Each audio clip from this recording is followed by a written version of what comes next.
Ethan froze when he discovered the bomb inside the box. His instinct screamed at him to act, but the voice in his earpiece kept him silent. All he could do was stand there and watch the man walk away with the bomb. Ethan was an airport security agent, and that morning had started like any other. Not long into his shift, a female passenger approached him with something she'd found, an earpiece. Ethan was about to take it to Lost and Found when two strange text messages popped up on his phone. At first, he thought it was some kind of prank, but then he put on the earpiece. The voice that came through chilled him to the bone. Ethan, today is a day that you're going to remember for a very long time, but if you handle it right, you're going to have a chance to forget it. The voice warned him someone would soon come through security. If Ethan stayed quiet, his girlfriend's life would be spared. One bag for one life. To prove they meant business, the voice described Ethan's house in detail, even mentioned that his girlfriend was pregnant. They had broken in. They knew everything. Ethan tried calling 911, but he quickly realized how closely he was being watched. Hang up now, or Nora dies. With no choice, Ethan ended the call and followed their instructions. He locked his phone in a staff locker. Still, he refused to give up. He used his smartwatch to try recording evidence for a colleague, but again, the voice caught him. They made him lock that away too. Only then did Ethan understand. He'd been under surveillance the entire time. Back at his post, his thoughts were a blur. Does it take a doctorate to read a computer screen? Let's go!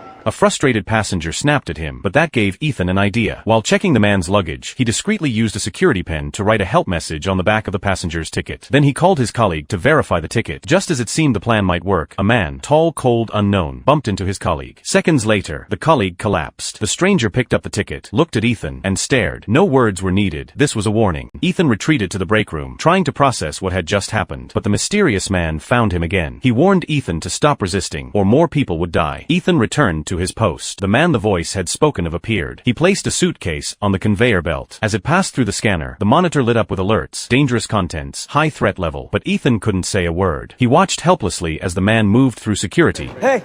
Ethan? Ethan, the voice buzzed again in his ear. Ethan picked up the man's boarding pass, memorized the name, and handed it back. Then, a break. The federal police contacted airport security. His colleague's body had been found, with unknown substances in his system. They'd also discovered Ethan's earlier 911 call. Airport operations were suspended immediately, and all agents were summoned for a closed-door meeting. Inside the meeting room, free of surveillance cameras, Ethan acted quickly. He grabbed a terminal device and scanned his supervisor's ID badge. With it, he accessed the system and changed the bomb-carrying passenger's name to match that of the man in the red hat. Soon, the red hat man was detained by security. Ethan, what did you do?